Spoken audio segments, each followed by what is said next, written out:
करण्यापेक्षा गोंधळच जास्त निर्माण होईल. 1872 सालचा कायदा रद्द करण्यापेक्षा त्यात विधेयकाने सुधारणा करावयास हवी होती. हिंदू समाज हा सनातनी वृत्तीचा आहे, म्हणून ज्या स्थित्यंतराला लोकांचा पाठिंबा आहे ते घडवून आणण्याची संधी सरकारने घेणे सरकारचे कर्तव्य होते. म्हणजे बाबासाहेब आंबेडकर काय म्हणतात की एवढंच नव्हे तर हा विवाह विषयकचा जो कायदा आहे, बाबासाहेब आंबेडकरांना पुनर्विवाहाला मान्यता दिली.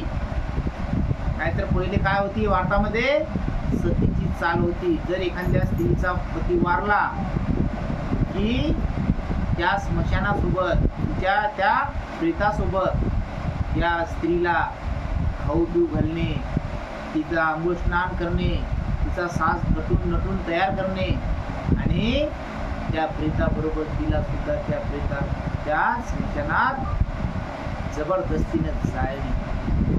एवढी भयानक परिस्थिती या हिंदू मनोच्या कायद्यामध्ये समाविष्ट होती. परंतु ही सतीची चाल महात्मा ज्योतिबा फुले यांची पत्नी धर्मपत्नी सावित्रीबाई फुले यांनी ही चाल मोडून यांनी विचार केला की जर स्त्रीचा पती वारला असेल तर तिने जाणून बुजून तर तिचा पती मारला नाही, मग एवढा अन्यायात्मक गुन्हा तिच्यावर का लादतायत आपण? तिचं जे उरलेलं आयुष्य आहे ते तुम्ही का खंडवता? अशा पद्धतीचा प्रखर त्या मातेनं त्या ठिकाणी विचार मांडले आणि सतीची चाल तेव्हापासून मोडून टाकली. कारण दोघंही पती पत्नी हे कसे होते, एक विचारवंत होते. यांना अंधश्रद्धा रूढी परंपरा या गोष्टी मुळीच पटत नव्हत्या. महात्मा ज्योतिबा फुले इंग्रज लोकांच्या काळातले बॅरिस्टर होते, वकील होते. त्यांना अतिशय या शेतकऱ्याविषयीचा, गोरगरिबाविषयीचा, कष्टकरी लोकांचा अतिशय अनुभव दांडगा होता. आणि अशा पद्धतीच्या प्रक्रिया आपल्या समाजात घडत आहेत हे मात्र महात्मा फुलेंना अजिबात पटत नव्हतं. म्हणून त्यांनी दोघांनी विचार केला आणि ही जी काही सतीची चाल आहे की या स्त्रीला जाणून बुजून का बरं जीव मारण्याचा प्रयत्न आपले लोक करतायत, तिला का जीवदान द्यावं लावतात? म्हणजे म्हणूनचा काय विचार होता की तिचं जे काही उरलेलं आयुष्य आहे, त्या स्त्रीचं जे काही आयुष्य बाकी राहिलेलं आहे, तर ते बाकीचं आयुष्य तिनं त्या पतीसोबत काय केलं पाहिजे, पतीला अर्पण केलं. म्हणून ती सतीची चाल होती. परंतु बाबासाहेब आंबेडकरांनं, महात्मा ज्योतिबा फुलेंना यावर असा प्रखर विचार केला आणि या सतीच्या चालीला, या मनुवादीला खंडन केलं. त्यांची रीतिरिवाज परंपरा मोडून टाकली, चालून टाकली. आणि बाबासाहेब आंबेडकरांना तर लगेच एकदम त्याच्यावर काय केला, एक हातुडा मारला, घाव घातला आणि त्या मनुची काय केले, तुकडे तुकडे करून तिला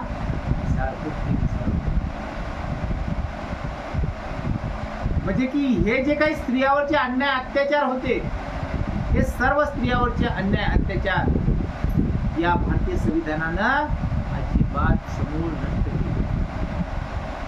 आणि या भारताची राज्यघटना डॉक्टर आंबेडकरांनं समता, ममता, बंधुत्व, न्याय, हक्क या समान तऱ्हेच्या तत्वावर आधारित आपल्या देशाची राज्यघटना बाबासाहेब आंबेडकरांनी तयार केली.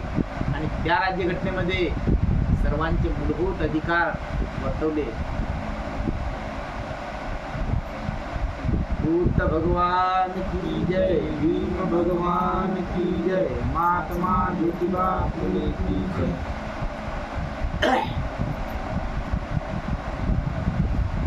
1872 सालचा कायदा रद्द करण्यापेक्षा त्यात विधेयकाने सुधारणा करावयास हवी होती. हिंदू समाज हा सनातनी वृत्तीचा आहे, म्हणून ज्या स्थित्यंतराला लोकांचा पाठिंबा आहे ते घडवून आणण्याची संधी सरकारने घेणे सरकारचे कर्तव्य आहे. म्हणजे 1872चा जो काही कायदा आहे, जी काही सुव्यवस्था आहे, तर ती रद्द करण्यापेक्षा त्या कायद्यामध्ये काय केलं पाहिजे, तुम्ही परिवर्तन केलं पाहिजे, बदल केला पाहिजे. जशा पद्धतीनं माणसाच्या चालीरीती, जशा पद्धतीनं माणसाची वर्तणूक ही बदलत जाते, माणसाच्या आशा आकांक्षा बदलत जातात, तशाच पद्धतीने या कायद्यामध्ये सुद्धा काय केला पाहिजे, एक बदल केला पाहिजे, वैचारिक बदल केला पाहिजे, स्थानिक बदल केला पाहिजे. कारण माणसं 4 पावलं जर दूर गेले किंवा 4 कोस अंतर गेली तर तिथं काय होतात, माणसाच्या भाषेमध्ये बदल होतात. आणि म्हणून त्या कायद्यामध्ये अशा पद्धतीची तुम्ही एक सुधारणा केली पाहिजे की जणू काय, जेणेकरून हिंदू समाज तर हा सनातनी समाज आहे, दृढ विचाराचा समाज आहे, आणि या समाजाला कुठंतरी आळा घातला पाहिजे. हिंदू लोक देव दैवत पूजा अर्चा या गोष्टी कुणाच्या आहेत, आणि हे जो काही कर्मकांडाचे दिवस आहेत, ह्या ज्या काही कर्मकांडाच्या सवयी आहेत, पूजा अर्चेच्या सवयी आहेत, तर यावर सुद्धा सरकारनं काय केलं पाहिजे, टीकास्त्र सोडलं पाहिजे. त्या सर्व चालीरीती, रूढी परंपरा, अंधश्रद्धा या साऱ्या गोष्टी सरकारनं बंद केल्या पाहिजे. आणि यावर निर्बंध ठेवणे हा कुणाचा अधिकार असला पाहिजे, शासनाचा अधिकार असला पाहिजे, सरकारचा अधिकार असला पाहिजे. माणसं एकमेकाच्या सवयी बंद करू शकणार आहेत का, नाही. आता सरकार काय करते, छोट्या मोठ्या दुकानदाराला पुड्या पकडते, गुटख्याच्या पुड्या खातात लोक, छोट्या मोठ्या दुकानदाराच्या त्या पुड्या पकडते. का पकडते, की त्याच्याकडनं पैसे मिळतात म्हणून पकडते. पण जर सरकारनं निर्बंध कंपन्यावर लादले, कंपन्या जर बंद केल्या, छोट्या मोठ्या दुकानदाराला पकडायची काही गरज आहे, काहीच. म्हणून ह्या जी काही चाली सवयी असतील, चालीरीती असतील, रूढी परंपरा असतील, तर यावर आळा घालण्याचं काम हे सरकारचं आहे. आणि हे सरकारचं काम सरकारनं बजावलं पाहिजे, तेव्हा या देशाचा विकास झाल्याशिवाय राहणार नाही, असं बाबासाहेब आंबेडकरांचं काय आहे, एक प्रखर मत आहे. जोपर्यंत या देशातील चालीरीती रूढी परंपरा ह्या बंद होणार नाहीत, अस्पृश्यवाद हा बंद होणार नाही, तोपर्यंत या देशातली कुठल्याच प्रकारची आर्थिक प्रगती होणार नाही, राजकीय प्रगती होणार नाही, सामाजिक प्रगती होणार नाही. कारण सर्व प्रगत्या या कशावर अवलंबून आहेत, येथील माणसाच्या जीवनमानावर अवलंबून, या रूढी परंपरेवर अवलंबून आहेत, या चालीरीतीवर अवलंबून आहेत. स्थावर जंगम मालमत्तेवर कर बसविण्यासाठी मांडलेल्या विधेयकावर राज्यसभेत भाषण करताना 18 सप्टेंबर 1953 रोजी आंबेडकरांनी सरकारला अशी सावधगिरीची सूचना दिली की थेट करामुळे सरकारास मिळणारे उत्पन्न ते गोळा करण्यासाठी आणि त्यावर नियंत्रण ठेवण्यासाठी जो व्यय होईल तितकेही होणार नाही. इतर काही देशात काही गोष्टी घडल्या म्हणून आपणही तशा करण्यासाठी सरकार अविचाराने धाव मारित आहे. म्हणजे जी काही आपली स्थावर मालमत्ता असेल, जी जंगम मालमत्ता असेल, कुठं प्लॉट असतील, कुठं जमीन असेल, कुठं घर असेल, कुठं अंगण असेल, काही मौल्यवान वस्तू असतील, मग अशा ज्या काही वस्तूवर काय आकारलं जातं, कर आकारले जाते, कर आकारणी केली जाते. आणि या कर आकारणीपासून जो काही पैसा मिळत असेल आणि त्याची जी काही इस्टेट जमा केल्या जात असेल, तर त्याला सावधगिरीची काय दिली पाहिजेत, आपण सूचना दिली पाहिजे की तुमच्याकडनं एवढा कर वसूल झाला की तुमची एवढी मालमत्ता तयार होते, जमा होते. आणि ते जे काही तुमचं उत्पन्न आहे त्यावर नियंत्रण ठेवणं हे कोणाचं काम आहे, हे सुद्धा सरकारचंच काम आहे. कारण जर तुमच्या उत्पन्नावर तुम्ही नियंत्रण नाही ठेवू शकले तर तुमच्या उत्पन्नाची काही फायदा होणार नाही. कारण आपण जर संपत्ती जमा करत राहिलो आणि त्या संपत्तीचा जर लेखाजोखा आपण ठेवला नाही तर त्या संपत्तीला किंमत राहणार आहे का, नाही राहणार. म्हणून बाबासाहेब आंबेडकर त्या सरकारला म्हणतात, उद्देशून म्हणतात की तुम्ही जी काही तुमची स्थावर मालमत्ता आहे, जंगम मालमत्ता आहे, या मालमत्तेवर जो काही तुम्ही कर लादत आहात आणि लोकांपासून जे काही तुम्ही आर्थिक बाजू जमा करतात, तर या करापोटी तुम्ही काय केलं पाहिजे, त्याच्यावर नियंत्रण केलं पाहिजे की हा जमा केलेला जो पैसा आहे, हा पैसा हडका आपण कशासाठी खर्च केला पाहिजे, कुठल्या हितासाठी आपण खर्च केला पाहिजे, आपल्या समाजामध्ये, आपल्या देशामध्ये कुठल्या सोयी सवलती नाही, कुठलं कार्य आपल्याला करायचं आहे, त्या कार्यासाठी हा पैसा खर्च केला पाहिजे, अन्यथा आपलं नियंत्रण राहणार नाही. जे युरोपच्या हिताचे ठरले असेल ते भारताच्या हिताचे असू शकेलच असे नाही. असे उपाययोजनाचा पूर्वी युरोपमध्ये लोक प्रगतीच्या ज्या टप्प्याला पोहोचले आहेत, त्या टप्प्याला भारतातील लोकांनी आधी पोहोचावे. म्हणजे आपल्या देशाची तुलना एखाद्या दुसऱ्या प्रगतशील देशाशी करणं हे योग्य नाही. कारण युरोप सारखा प्रगतशील देश, सर्वांगीण विकास झालेला आहे त्या देशाचा. त्या देशाचा सर्वांगीण विकास झाल्यामुळं त्या देशासोबत आपल्या देशाची तुलना करणे म्हणजे हे काही अगदी बरोबर नाही. कारण तिथे जर माणसाला 500 रुपये पर माणूस मजुरी मिळत असेल आणि त्या देशाचं उत्पन्न मानसी 50,000 रुपये मिळत असेल आणि आपल्या देशातलं उत्पन्न मानसी 10,000 रुपये मिळत असेल, तर आपल्याला 500 रुपये मजुरी देणार आहे का कोणी? कारण जिथपर्यंत आपलं उत्पन्न वाढत नाही तोपर्यंत आपल्या मजुरीचा दर काही वाढत नाही.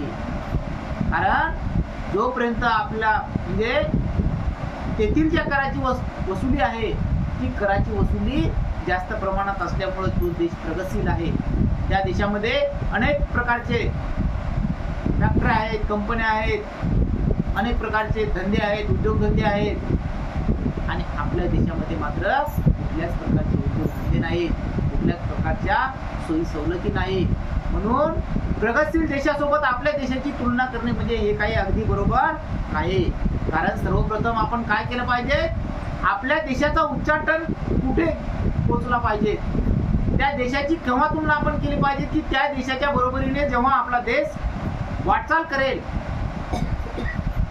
त्या देशाच्या बाजूने जेव्हा आपण सर्वजण चालायला लागू, त्या देशामध्ये रूढी परंपरा असतील तर आपण सुद्धा त्या रूढी परंपरा पाळल्या पाहिजेत आणि तेथे जर त्या रूढी परंपरेला महत्त्व दिल्या जात नसेल तर आपण सुद्धा त्या रूढी परंपरा काय केल्या पाहिजेत, टिकून दिल्या पाहिजेत, आणून पाळल्या पाहिजेत. तरच आपल्या देशाचा अजेंडा हा ते म्हणतात ना, त्रिलोकी नामाचा झेंडा का काय असं काही म्हणतात, ते काहीच नाही.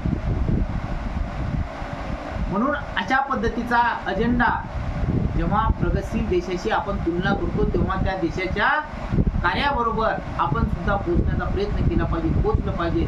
तेव्हा त्या देशाच्या तुलनेमध्ये आपल्या देशाची तुलना करणे हितकार्याचं ठरेल. जर भारत कम्युनिस्ट देश असता तर ती गोष्ट वेगळी होती असे ते म्हणाले. उपरोधिक आवाजात ते आणखी म्हणाले, पुढे मागे भारत हा कम्युनिस्ट देश होणार, परंतु भारताने जोपर्यंत रशियन राज्य पद्धती स्वीकारलेली नाही तोपर्यंत अशा तऱ्हेचे उपाय योजून भारताने भांडवल जमविण्याची गती मंद करू नये. माझा ह्या विधेयकास विरोध नाही, परंतु ज्यांचा लोक द्वेष करतात त्या भांडवलवाल्यात आणि भांडवलात फरक करण्यात यावा एवढीच माझी इच्छा आहे, हे मी मानतो. म्हणून भांडवलशाहीची मी बाजू घेतो असे नाही. म्हणजे बाबासाहेब आंबेडकर काय म्हणतात की हे जे काही जर भारत देश हा कम्युनिस्ट पक्ष असता, कम्युनिस्ट देश असता म्हणजे सर्वांगीण विकासाचा विकसनशील जर देश असता तर मग या ठिकाणी काय झालं असतं, वेगळी गोष्ट ठरली असती. परंतु उपरोधक आवाजात ते आणखी म्हणाले, पुढे मागे भारत कम्युनिस्ट देश होणार, परंतु भारताने जोपर्यंत रशियन पद्धती स्वीकारलेली नाही तोपर्यंत अशा तऱ्हेचे उपाय योजून भारताने भांडवल जमविण्याची गती मंद करू नये. म्हणजे जर इतर देशाचं उत्पन्न जर वाढवल्या जात असेल आणि आपल्या भारत देशाचं उत्पन्न घटवल्या जात असेल तर मात्र हे योग्य नाही. आणि ते जर तुम्हाला वाढवायचं असेल तर ज्या रशिया देशाने उत्पन्नाचं सोर्स वाढवण्यासाठी काय केलं, कुठल्या पद्धती अवलंबल्या, कुठल्या सवयी पार पाडल्या, त्या सवयीचं अनुकरण केलं पाहिजे. तेव्हा या देशातील जे काही भांडवलशाही आहे, भांडवलवाले आहेत, त्या भांडवलात फरक करण्यात यावा एवढीच माझी इच्छा आहे. जर भांडवलामध्ये फरक पडला, त्या उत्पन्नामध्ये फरक पडला तर निश्चितच मी जरी त्या भांडवलवाल्याच्या सोबतीनं म्हणजे संगतीनं बोलत असेल, त्या भांडवलवाल्या सोबत राहत असेल, परंतु मी भांडवलवाल्याचा नाही आहे असं तुम्ही मुळीच समजू नये. की बाबासाहेब आंबेडकर आता या भांडवलवाल्यासोबत बोलत आहेत, भांडवलवाल्याचे विचार मांडतायत, परंतु माझे विचार या भांडवलदारासोबत बोलणार नाही. कारण मी भांडवलवाल्याचा असा कुठलाही व्यक्ती नाही आहे.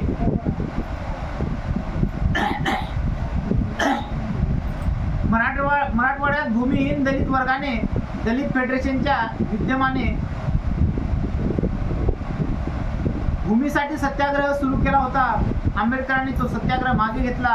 सरकारने अनुकूलता दर्शविली म्हणून हा निर्णय त्यांना घेतला. सुमारे 1700 आंदोलन सुरू असता 1700 सत्याग्रहींना अटक झाली. 1100 विना अट सोडण्यात आले. सत्याग्रह आंदोलने सुरू असताना काही सत्याग्रहींनी अविचाराने झाडे तोडली म्हणून त्यांच्या त्या कृत्याविषयी आंबेडकरांनी पश्चाताप व्यक्त केला. सत्याग्रह अराजकतेचे व्याकरण आहे असे त्यांनी घटना समितीला बजावले होते. ते उगाच नाही. म्हणजे बाबासाहेब आंबेडकर काय म्हणतात की मराठवाड्यात भूमिहीन दलित वर्गाने दलित फेडरेशनच्या विद्यमाने भूमीसाठी सत्याग्रह सुरू केला. म्हणजे ज्या दलित वर्गांना, या अस्पृश्य लोकांना दादासाहेब सबलीकरण योजनेखाली काय मिळत होत्या? जमिनी मिळत होत्या. ही एक योजना होती की जे सिलिंग लावतात ना, तर त्या पद्धतीच्या सिलिंगनं की पुण्या एखाद्या मारवाड्याकडे जर 100 एकर जमीन असेल तर त्याला सील करायचं आणि त्या 100च्या वर जर त्याची जमीन वाढत असेल तर मग ती जमीन गोरगरिबाला काय करायची? दान करायची. त्याला ते शासनाचे तुकडे द्यायचे. मग या कायद्यासाठी त्या मराठवाड्यात काय केलं? भूमिहीन लोकांना मग सत्याग्रह सुरू केला आणि त्या सत्याग्रह सुरू करत असताना आंबेडकरांनी तो सत्याग्रह मागे घेतला. सरकारने अनुकूलता दर्शवली म्हणून हा निर्णय त्यांनी घेतला. म्हणजे सरकारनं ते जे सत्याग्रही होते त्या सत्याग्रहीचं मन या सरकारनं ऐकून घेतलं. बाबासाहेब आंबेडकरांनी प्रकट त्या ठिकाणी त्यांना सांगितलं की माझा जो काही दलित वर्ग आहे, पददलित वर्ग आहे, अस्पृश्य वर्ग आहे, तर हा सर्व वर्ग काय झालेला आहे? पेटून उठलेला आहे. कारण त्यांना ज्या भांडवलवाल्याकडे, ज्या भांडवलदाराकडे जी जंगम मालमत्ता आहे, स्थावर मालमत्ता आहे, तर त्या मालमत्तेतला हिस्सा हा त्यांना सुपूर्द केला गेला पाहिजे, दान केला पाहिजे. याच्यासाठी त्यांनी काय केलं? मग सत्याग्रह केला. मग काही लोकांना काय, त्या सरकारनं काय केलं? त्या सत्याग्रही लोकांना, काही लोकांना अटक केली, काही लोकांना मारहाण केली, काही लोक पळू गेले ते तसे सोडून दिले. म्हणजे जे हाती पडले त्याच्यावर गुन्हे लादले आणि जे पळून गेले ते मात्र मोकाट सुटून गेले. त्या कृत्याविषयी आंबेडकरांनी पश्चाताप व्यक्त केला. सत्याग्रह अराजकतेचे व्याकरण आहे असे त्यांनी घटना समितीला बजावले होते. ते उगाच नाही. म्हणजे हे जे काही सत्याग्रही आहे तर याचा बाबासाहेब आंबेडकरांना एक पश्चाताप आला की माझ्या समाजातील, माझ्या अस्पृश्य वर्गातील जे लोक या ठिकाणी सत्याग्रह करतायत, यांना यांचे अधिकार छिनून घेण्याचे प्रयत्न करतायत, तर हे मात्र योग्य नाही आहे. कारण त्या माणसाला माणसाचे अधिकार हे मानवानं दिले गेले पाहिजे, अन्यथा हे चांगलं नाही. आंबेडकरांच्या घणाघाती हल्ल्यामुळे सरकारवर थोडा परिणाम होत होता. डिसेंबर 1953 मध्ये सरकारने एक विधेयक प्रसिद्ध केले. त्याचे नाव अस्पृश्यता निर्बंध 1953 ते 1954 मध्ये राज्यसभेत विचारासाठी मांडण्यात आले. अस्पृश्यतेचा समूळ नयनाट करण्याचा त्या विधेयकाचा हेतू होता. जो तो कायदा मोडील त्याला त्यांच्या गुन्ह्याप्रमाणे तुरुंगवासाची, दंडाची किंवा व्यापाराचा, धंद्याची, नोकरीचा परवाना रद्द करण्याची आणि जे अहिंदूही तो गुन्हा करतील त्यांनाही शिक्षा करण्याचा त्या विधेयकात तरतुदीही होत्या. सर्व विधेयकांनी त्या विधेयकाचे स्वागत केले. आंबेडकरांनी त्यावर भाषण करून सरकारला काही सूचना केल्या. हे बाबासाहेब आंबेडकर काय म्हणत आहेत की हा जो काही हल्ला आहे, या हल्ल्यामुळं सरकारला थोडा परिणाम होत होता. म्हणजे सरकारमध्ये काय होत होतं? मग दिवसेंदिवस बदल होत होता. त्या सरकारला समजून येत होतं, कळून चुकत होतं की आता डॉक्टर बाबासाहेब आंबेडकर या अस्पृश्यांच्या सोबत आहेत, अस्पृश्य वर्गांसोबत आहेत, अल्पसंख्याकांसोबत आहेत आणि हे सोबत असल्यामुळं ही लोक काही चुपचाप बसणार नाही आहे. कारण अस्पृश्यता आणि डिसेंबर 1953 मध्ये मग सरकारनं काय केलं, एक विधेयक प्रसिद्ध केलं आणि त्याच विधेयकाचं नाव होतं अस्पृश्यता म्हणजे गुन्ह्याचे निर्बंध. 1953 ते 1954 मध्ये राज्यसभेत विचारण्यासाठी मांडण्यात आलेले या गुन्ह्याचं जे काही विधायक होतं अस्पृश्यतेबद्दलचं, तर ते विधायक मग 53 ते 54 म्हणजे एक वर्षभर त्या सभागृहामध्ये मांडण्यात आलं. परंतु त्यावर काही अस्पृश्यतेचा समूळ नायनाट करण्याचा त्या विधेयकांचा हेतू होता. म्हणजे हे जे काही अस्पृश्याबद्दलचं जे काही विधायक होतं, अस्पृश्याबद्दलचा जो काही ठराव होता, तर या सभागृहामध्ये याच्यावर अशा पद्धतीची चर्चा झाली पाहिजे की हे विधायक हे जेणेकरून काय झालं पाहिजे, रद्द झालं पाहिजे. अशा पद्धतीचं या सरकारचं हे धोरण होतं.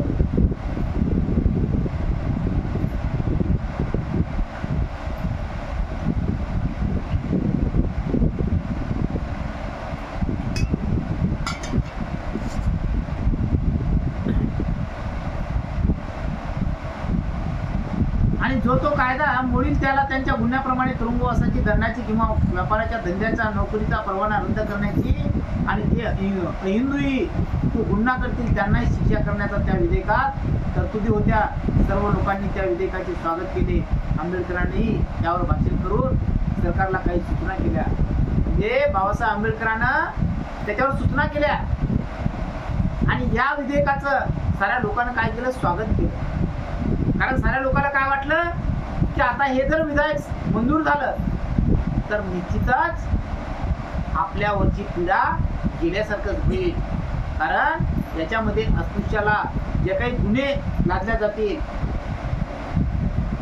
मग तो व्यापारी असेल, धंद्यावाला असेल, नोकरीवाला असेल, मग याचे काय करायचे, परवाने रद्द करायचे, त्यांना तुरुंगवासाची, दंडाची शिक्षा ठोठावायची. अशा पद्धतीच्या सर्व लोकांनी मग त्या विधेयकाचं काय केलं, स्वागत केलं. आणि बाबासाहेब आंबेडकरांना हे मंजूर नव्हतं. कारण अस्पृश्य लोकांना जर तुम्ही शिक्षा ठोठावत असाल, अस्पृश्य लोकांवर तुम्ही गुन्हे लादत असाल, त्या गोरगरिबाचे धंदे तुम्ही बसवण्याचा प्रयत्न करत असाल, तर मात्र हे योग्य नाही. यावर बाबासाहेब आंबेडकर तोडगा काढतात आणि बाबासाहेब आंबेडकर त्याच्यावर विचार विनिमय करून या सरकारला काय करतात, सूचना करतात की नाही. आंबेडकरांची प्रकृती पुन्हा ढासळली. हॉटेल मिराबेल या मुंबईतील प्रख्यात विश्रामगृहात ते औषधोपचारासाठी 2 महिने राहिले. जरी ते अंथरुणास शिवले होते तरी प्राचार्य प्र.के. अत्रे यांच्या महात्मा फुले या गोलपटाच्या मुहूर्त समारंभ 4 जानेवारी 1954 रोजी फेमस पिक्चर्स कलागृहात उपस्थित होऊन राहिले. म्हणजे बाबासाहेब आंबेडकरांची प्रकृती काय होऊन राहिली, दिवसेंदिवस ढासळू लागली. बाबासाहेब आंबेडकरांची तब्येत घसरली, पण तरीही औषधोपचार घेऊन त्या मुंबईतलं जे काही मिराबेल नावाचं हॉटेल होतं, त्या मिराबेल नावाच्या हॉटेलमध्ये बाबासाहेब आंबेडकरांनी एक खोली भाड्याने केली आणि त्या खोलीमध्ये आपलं वास्तव्य ते करू लागले होते आणि तिथेच औषधोपचार घ्यायचे. आणि त्या ठिकाणी ते 2 महिने राहिले. जरी ते अंथरुणास खेळले होते, म्हणजे अंथरुणावर पडलेले होते, कारण गोळी औषधी घ्यायची आणि आपलं तिथंच पडून राहायचं, तरी प्राचार्य प्र.के. अत्रे यांच्या महात्मा फुले या गोलपटाच्या मुहूर्त समारंभास ते जानेवारी 54 मध्ये फेमस पिक्चर कलागृहात उपस्थित होते. म्हणजे जे काही महात्मा फुलेचं एक फंक्शन होतं, कार्यक्रम होता 4 जानेवारीचा, तर त्या 4 जानेवारीच्या फंक्शनमध्ये, कार्यक्रमामध्ये फेमस पिक्चर्स या कलागृहात उपस्थित होते. म्हणजे चित्रपटगृह होतं आणि त्या चित्रपटगृहामध्ये बाबासाहेब आंबेडकर उपस्थित राहिले. गोलपटाचा मुहूर्त त्यांच्या हस्ते झाला. गोलपट निर्माते आचार्य अत्रे यांना एक चिंतून बाबासाहेब म्हणाले, आजकाल जो उठतो तो राजकारण आणि चित्रपट यांच्या पाठीमागे लागतो, परंतु सामाजिक सेवेलाही अधिक महत्त्व आहे. कारण तिने शीलवर्धन होते. अत्रे यांच्या गोलपटामुळे भारतातील समाज सुधारक ज्योतिराव फुले यांच्याविषयी स्मृती पुन्हा जागृत होईल. म्हणजे त्या प्रक्रिया अत्रेनं काय काढलं होतं, तो सिनेमा काढला होता. बोलपट म्हणजे एक सिनेमा, आणि त्या बोलपट सिनेमाचं उद्घाटन करण्यासाठी बाबासाहेब आंबेडकर त्या कलागृहामध्ये उपस्थित राहिले. आणि त्याच्यामध्ये आजकाल जो तो उठतो तो राजकारण, जो तो उठतो तो चित्रपट, असं एकामागून एक लोक विचार करू लागले. आणि परंतु सामाजिक सेवेलाही अधिक महत्त्व आहे, कारण तिने शीलवर्धन होते. अत्रे यांच्या बोलपटामुळे भारतातील समाज सुधारक ज्योतिराव फुले यांच्याविषयी स्मृती पुन्हा जागृत होईल. म्हणजे अत्रेनं जो बोलपट काढला होता, जो चित्रपट काढला होता, तो चित्रपट कशावर काढला होता? महात्मा ज्योतिबा फुले यांच्या जीवनपटावर, यांच्या जीवन शैलीवर, की महात्मा ज्योतिबाचं जीवन हे कशा पद्धतीचं होतं, महात्मा ज्योतिराव फुले कशा पद्धतीने जगले, कशा पद्धतीने त्यांनी प्रगती केली, कशा पद्धतीने त्यांनी समाजकार्य केलं, कशा पद्धतीने त्यांनी समाज सुधारणा केली, आणि त्यांचं जे काही व्यक्तिमत्व होतं ते कशा पद्धतीनं या सरकारमध्ये प्रतिबिंब त्यांचे उमटले गेले, आणि त्यांचे विचार या देशामध्ये कशा पद्धतीचे प्रकट मांडले आणि प्रकट राहिले गेले. आचार्य अत्रे हे अष्टपैलू व्यक्तिमत्व असलेले एक थोर निर्माते. श्यामची आई ह्या त्यांच्या बोलपटाला राष्ट्रपतीकडून सोन्याचे पदक मिळालेले. म्हणजे त्या प्रके अत्रेनं जेव्हा श्यामची आई ही एक कादंबरी काढली होती, श्यामची आई हा एक चित्रपट बोलपट काढला होता, तर त्या बोलपटाला, कारण प्रके अत्रे काही साधेसुधे लेखक नव्हते, तर नामांकित प्रसिद्ध असे लेखक होते, आणि त्यांनी श्यामची आई या बोलपटाला राष्ट्रपतीचा पुरस्कार मिळाला. त्यांनीच महात्मा ज्योतिरावाची तेजस्वी आणि सत्य जीवन कथा दर्शवणारा बोलपट काढला. राष्ट्राध्यक्षांनी त्यांना त्यांच्या त्या अतिशय महत्त्वाच्या अशा ऐतिहासिक कार्याबद्दल आणि प्रचंड उद्योगशीलतेबद्दल रौप्य पदक देऊन उचविले. म्हणजे त्या प्रके अत्रेला त्यांनी जो महात्मा ज्योतिबा फुलेच्या जीवनपटावर, जीवनशैलीवर जो काही चित्रपट काढला, तर तो चित्रपट अतिशय त्या राष्ट्राच्या अध्यक्षानं काय केला, मंजूर केला. त्या राष्ट्राध्यक्षानं पाहिला की खरोखर आहे, अशा पद्धतीनं या अशा महामानवाचं जीवन जर कोणी रेखाटत असेल तर त्याला खरोखर आपण काय दिलं पाहिजे, बहुमान दिला पाहिजे, त्याला पारितोषिक दिलं पाहिजे. तो बोलपट पाहून डॉक्टर बाबासाहेब आंबेडकरांनी आचार्य अत्रे यांना उत्कृष्ट बोलपट काढल्याबद्दल धन्यवाद दिले. म्हणजे बाबासाहेब आंबेडकरांना सुद्धा या अत्रेचं काय झालं, म्हणणं पटलं गेलं. कारण बाबासाहेब आंबेडकर सुद्धा या महात्मा ज्योतिबा फुलेंना मानत होते. कारण बाबासाहेब आंबेडकरांचे महात्मा फुले काय होते, महात्मा फुले कोण होते बाबासाहेबांचे?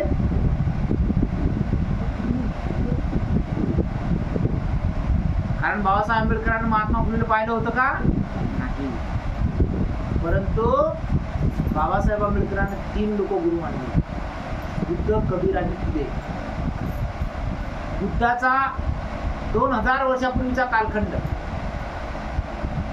बुद्ध बाबासाहेबांनी पाहिले का? नाही. महात्मा ज्योतिबा फुले संपण्याचे कार्तिक म्हणजे संपण्याचे दिवस, आणि बाबासाहेब उदयास येण्याचे दिवस. म्हणजे बाबासाहेबांनी महात्मा फुले पाहिले का? नाही. 700-800 वर्षात पूर्वीची गोष्ट. संत कबीर थोर महात्मे होऊन गेले, पण कबीराला सुद्धा बाबासाहेब आंबेडकरांना बघितलं का? नाही. कबीराला का गुरु मानलं बाबासाहेब आंबेडकरांना? कारण बाबासाहेब आंबेडकरांचे वडील ते कसे होते, नाथपंथी होते, देवपंथी होते. त्यामुळं बाबासाहेब आंबेडकरांना रोज शाळेतून आल्याच्या नंतर, रामजी सुभेदार आपल्या ड्युटीहून आल्याच्या नंतर, आपली आत्या मीराबाई या कोण होत्या, एक देवपंथी होत्या, संत होत्या, पायानं अपंग होत्या, आणि त्यांना भजन कीर्तनाचा काय नाद होता. आणि ते दोघं बहीण भाऊ मग या बाळाला म्हणजे भीमरावाला, बाबासाहेबांना काय शिकवायचे, संतांची भजन शिकवायचे. म्हणजे रामजी सुभेदार घरी आल्याबरोबर आताचे मायबाप काय म्हणतात, लाव रे बाबा एखादा पिक्चर, कोणता ITवर पाहू आपण. परंतु बाबासाहेब आंबेडकरांचे वडील रामजी सुभेदार मोठमोठ्या फौजमधून यायचे, मिलिटरीच्या फौजमधून यायचे. कपडे उतरवले, हातपाय धुवून वास झालं की त्या ठिकाणी देवपंथी असल्यामुळं लगेच त्या संत कबीराच्या दोह्याचं पुस्तक घ्यायचं आणि आपले दोहे म्हणत राहायचे. आणि ते दोहे ऐकत असताना बाबासाहेब आंबेडकरांनी त्या दोह्यातला एक काय घ्यायचा, एक बोध घ्यायचा, त्याचे ते विचार आत्मसात करायचे की या विचाराने कुणाचं काय भलं होतं. अशा पद्धतीचे विचार घेऊन बाबासाहेब आंबेडकरांना या थोर महात्म्याला घेऊन एवढंच नव्हे तर 18 आगडपगड जातीच्या ग्रंथाचा अभ्यास करून बाबासाहेब आंबेडकरांना तथागत भगवान बुद्धाला गुरु मानलं. एवढं साधं सोपं नाही गौतम बुद्धाला गुरु मानलं बाबासाहेबांना. किंवा उठला आणि एखादा मग पूजा अर्चा केली, ओम सोम करून मानला गुरु नाही. बाबासाहेब आंबेडकरांना खरं तर परीक्षा केल्या, त्या धम्माचा सखोल असा अभ्यास केला, त्याच्यामध्ये ज्ञान मार्ग काय काय आहे. परंतु बाबासाहेब आंबेडकरांना समजलं की हा विज्ञानवादी धर्म आहे की निश्चितच एखाद्या फुग्यामध्ये जर हवा भरली आणि तो जर फुगा आपण अवकाशात सोडला तर जोपर्यंत त्याच्यातली हवा निघून जाणार नाही तोपर्यंत त्याचं फुटं खाली जमिनीवर पडणार नाही. हा गुरुत्वाकर्षण शक्तीचा नियम. एखादी जड वस्तू जर आपण आकाशात फेकली तर ती वरे आदर राहणार नाही, कारण गुरुत्वाकर्षण शक्तीमुळे ती जमिनीवरच पडणार. हा विज्ञानवादी. आणि तशाच पद्धतीनं जो या बौद्ध धम्मामध्ये पंचशील या तत्वानं जर वागला गेला, या पंचशिलेचं पालन जर केलं गेलं तर निश्चितच त्याचं कल्याण झाल्याशिवाय राहणार नाही, असं बाबासाहेब आंबेडकर सुद्धा म्हणताय. असं गौतम बुद्धाने सुद्धा इसवी सन 2600-2700 वर्षापूर्वी याच गोष्टी रेखाटून ठेवलेल्या आहे. बोला बुद्ध भगवान की जय, भीम भगवान की जय, महात्मा ज्योतिबा फुले की जय.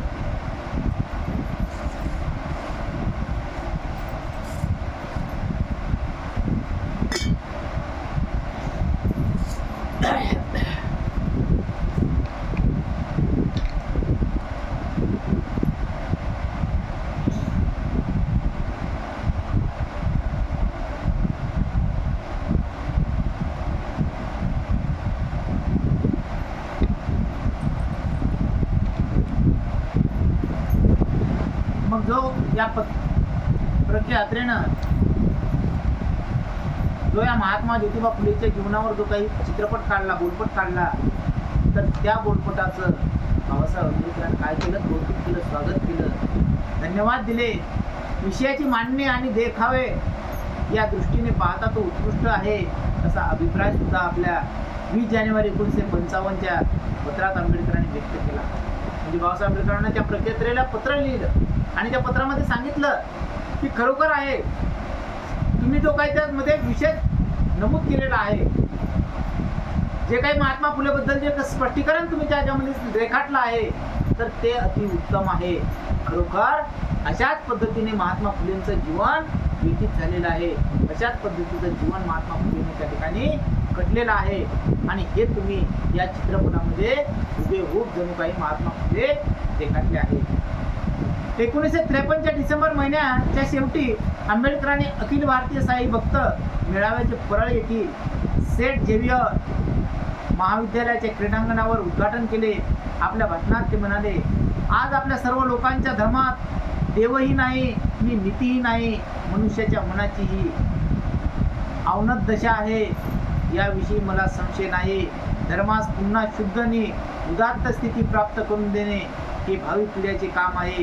ते पुढे म्हणाले, आमच्या काळात हिंदुस्थानात धर्म असा राहिलेला नाही की केवळ मूर्तीची पूजा आहे, मग त्या मूर्ती साधू संत किंवा जादूगार यांच्याशी असतील.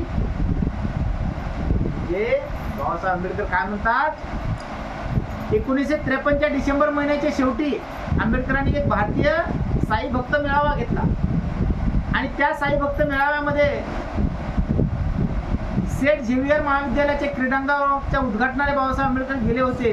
म्हणजे जे महाविद्यालय होतं त्या ख्रिश्चन लोकांचं झेवियर महाविद्यालय आणि त्या क्रीडांगण म्हणजे कारण बाबासाहेब आंबेडकर कुठं राहत होते, परळलाच राहत होते.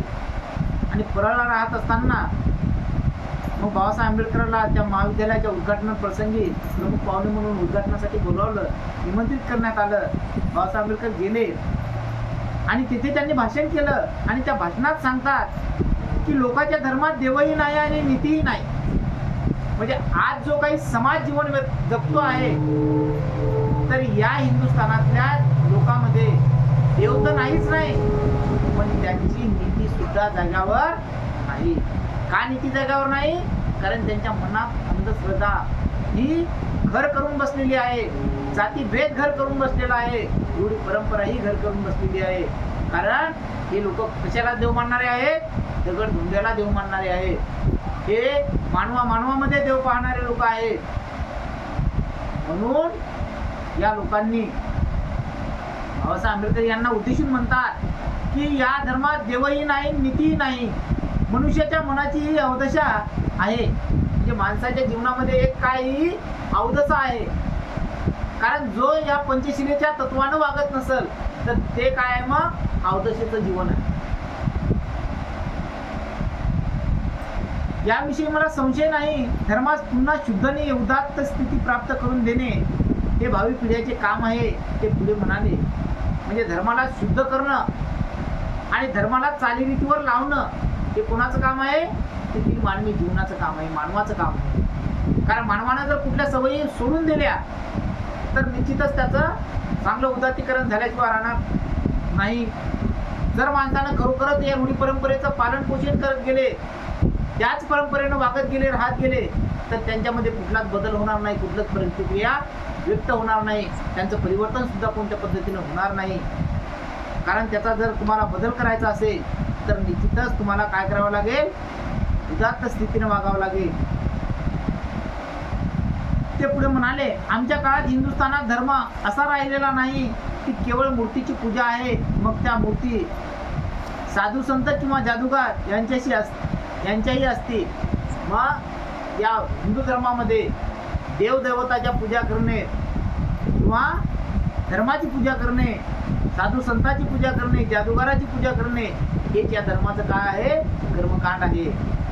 धर्माच्या प्रथम अवस्थेत धर्म ही मनुष्याच्या वैयक्तिक आत्मोन्नतीची बाब होती. दुसऱ्या अवस्थेत मनुष्य मात्रांनी एकमेकाशी कसे वर्तन ठेवावे या संबंधी नियंत्रण ठेवणाऱ्या, नियमावर अधिष्ठित असणाऱ्या बंधुभावाचा परिपोष करणे हे धर्माचे उद्दिष्ट आहे. म्हणजे माणसानं त्या धर्मामध्ये कशा पद्धतीनं राहिलं पाहिजे, कशा पद्धतीनं आपले उद्दिष्ट गाठले पाहिजे, कशा पद्धतीनं आपल्या सवयी पेलल्या पाहिजेत, त्या सर्व गोष्टीवर नियंत्रण ठेवणं हे काम कोणाचं आहे? तर हे काम सरकारचं आहे, शासनाचं आहे. अशा पद्धतीनं त्या बंधुभावानं वागून परिपोष करणे हे धर्माचे उद्दिष्ट होते. धर्माच्या तिसऱ्या अवस्थेत ज्या व्यक्ती आपल्या जीवनाचा गरजा पुरवितात त्यांची पूजा करणे हा धर्माचा अर्थ होऊ लागला.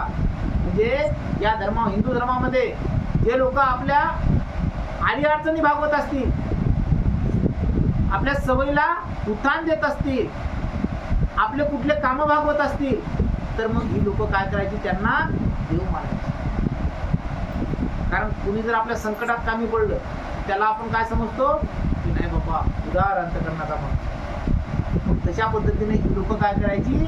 त्यांच्या अडीअडचणीमध्ये जर कामं पडले तर ही लोक त्यांना देव मानायची. संतांच्या नावाने गोळा केलेल्या निधीचा विनियोग रुग्णालय, शिक्षण, गोरगरीब विधवा यांच्या चरितार्थासाठी, छोट्या उद्योगधंद्याच्या स्थापनेसाठी खर्च करण्यात यावा. म्हणजे बाबासाहेब आंबेडकर त्यांना सूचना करतात की हे जे काही तुम्ही संतांच्या नावानं, म्हणजे आता हिंदू धर्म काय करते? भल्या मोठ्या वर्गण्या जमा करते आणि संत महात्माच्या नावानं काय करते? पंक्ती अंगठी करते. परंतु बाबासाहेब आंबेडकर काय म्हणतात की या पंक्ती अंगठीमध्ये देव मिळणार नाही. जर तुम्ही हा साधू संतांच्या नावावरचा जो काही तुमचा पैसा आहे, हा जर पैसा तुम्ही निश्चितच या गोरगरिबाच्या मुलाच्या शिक्षणासाठी खर्च केला किंवा गोरगरिबासाठी खर्च केला किंवा विधवा महिलासाठी खर्च केला किंवा त्यांच्या चरितार्थासाठी, छोट्या मोठ्या उद्योगधंद्यावाल्याच्या स्थापनेसाठी खर्च केला, म्हणजे कोणाचे हित साधल्या जाईल, कोणाचे अडीअडचणी भागल्या जातील, कोणाला ची मुलं बाळ शाळा शिकल्या जातील.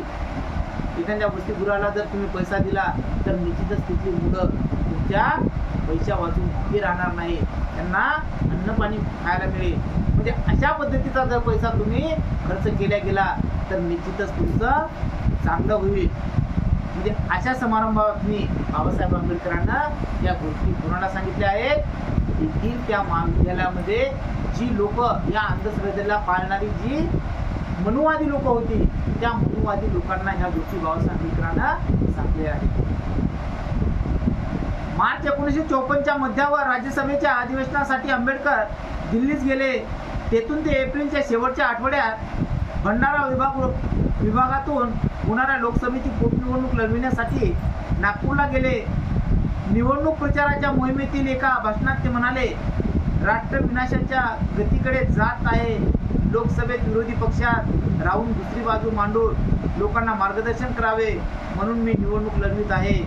जर मी काँग्रेस पक्षाशी तडजोड करण्यास सिद्ध असतो तर मला लोकसभेमध्ये राहणे सुलभ झाले असते. नेहरू सरकारने नेहरूचे नेतृत्व यांच्यावर त्यांनी आपल्या भाषणात कडाडून हल्ला चढविला व जनतेस आवाहन करीत ते म्हणाले, नेहरूच्या परराष्ट्रीय धोरणामुळे भारत मित्रही. म्हणजे मार्च 1954च्या मध्यांच्या काळामध्ये अधिवेशन ठरलं गेलं आणि त्या अधिवेशनासाठी बाबासाहेब आंबेडकर दिल्लीला रवाना झाले. तेथून ते एप्रिलच्या शेवटच्या आठवड्यात भंडारा विभागातून होणाऱ्या लोकसभेची पोटनिवडणूक लढविण्यासाठी नागपूरला गेले. मग बाबासाहेब आंबेडकरांना विचार केला. ते अधिवेशन संपलं आणि ते अधिवेशन संपवून बाबासाहेब आंबेडकर आपल्या मायदेशी परत आले आणि मायदेशी परत आल्याच्या नंतर शेवटच्या आठवड्यात या लोकसभेत भंडारा जिल्ह्यामध्ये लोकसभेची निवडणूक झाली आणि त्या पोटनिवडणुकीमध्ये बाबासाहेब आंबेडकरांनी विचार केला की आपण काय केलं पाहिजे, उभं राहिलं पाहिजे, पोटनिवडणूक लढवली पाहिजे. म्हणून बाबासाहेब आंबेडकर नागपूरला गेले आणि निवडणूक प्रचाराच्या मोहिमेतील एका भाषणात ते म्हणाले, राष्ट्र विनाशाच्या गतीकडे जात आहे. लोकसभेत विरोधी पक्षात राहून दुसरी बाजू मांडून लोकांना मार्गदर्शन करावे म्हणून मी निवडणूक लढवित आहे. म्हणजे माझी अशी तन्मन इच्छा आहे की या लोकांना यांचे जे काही अनमोल अधिकार असतील, जे हक्क असतील, तर ते हक्क मी यांना या सभागृहामध्ये राहून खासदार पदावर राहून मी या लोकांच्या अडीअडचणी सोडवल्या पाहिजे. या लोकांच्या दुःखसुखामध्ये मी सामील झालो पाहिजे. यांना हिताच्या गोष्टी दोन समजावून सांगितल्या पाहिजेत. यासाठी मी निवडणूक लढवत आहे. मी माझ्या स्वतःच्या स्वार्थासाठी निवडणूक लढत नाही. जर मी काँग्रेस पक्षाशी तडजोड करण्यास सिद्ध असतो तर मला लोकसभेमध्ये राहणे सुलभ झाले असते. म्हणजे बाबासाहेब आंबेडकर म्हणतात की मी जर काँग्रेस पक्षासोबत मिळून मिसळून राहिलो असतो, एखाद्या नंदीबैलासारखा जर हो करत राहिलो असतो तर मला या काँग्रेस पक्षानं काय केलं असतं, अतिशय मोठ्या सन्मानानं वागवलं असतं. परंतु मी काय करतो आहो, मी यांचा प्रतिकार करतो. यांचे जे काही तत्व आहेत हे तत्व मी झिडकारून फेकून लावतो. कारण मला माझ्या अस्पृश्य समाजाची हित साधायचं आहे. माझ्या अस्पृश्य समाजावर मला सन्मान मिळवायचा आहे. माझा अस्पृश्य समाज या रूढी परंपरेच्या गचाड्यामध्ये जो बसलेला आहे, अडकलेला आहे, तर या जाळ्यामधून तो बाहेर करायचा आहे, गुलामीतून मुक्त करायचा आहे. यासाठी मी माझ्या समाजावर जे अन्याय अत्याचार होत असतील, जे काही चालीरीती परंपरेच्या जाळ्यामध्ये अडकलेले असतील, तर यांना मला हे सर्व काही मोकळं करायचं आहे. आणि ते जेव्हा मी मोकळं करू शकेल, जेव्हा मी या लोकांच्या मतामधून निवडून आलो मताधिक्यानं, तेव्हाच मी हे सर्व ठराव काय करू शकतो, पारित करू शकतो, निवडून आणू शकतो. नेहरू सरकारने नेहरूचे नेतृत्व यांच्यावर त्यांनी आपल्या भाषणात कडाडून हल्ला चढविला व जनतेस आवाहन करीत ते म्हणाले, नेहरूच्या परराष्ट्रीय धोरणामुळे भारत मित्रहीन राष्ट्र झाले आहे. नेहरूंनी काश्मीर प्रसंगी गोंधळ करून ठेवला आहे. त्यांनी लाच खाऊ लोकांना जवळ केले आहे. भारताचा एका बाजूने मुसलमान व दुसऱ्या बाजूने सर्व आशिया पादाक्रांत करून तो समाजवादाच्या छत्राखाली आणण्याच्या उद्देशाने प्रेरित झालेली आहे. रशिया आणि चीन या जोडगोळीचा घराणा पडला आहे. जर यातून तुम्हाला आपली सुटका करून घ्यायची असेल तर तुमच्याजवळ बंदुका पाहिजे. सौम्य भाषणात काहीच वळवायचे नाही. तुम्ही आता निश्चित निर्णय ठरविला पाहिजे. तुम्हाला संसदीय सरकार पाहिजे काय? म्हणजे नेहरूचं जे काय परराष्ट्रीय धोरण होतं, म्हणजे इतर दुसऱ्या राज्यावर जेव्हा आपण काय साधतो आहोत, बोला बुद्ध भगवान की जय, भीम भगवान की जय, महात्मा गांधी की जय.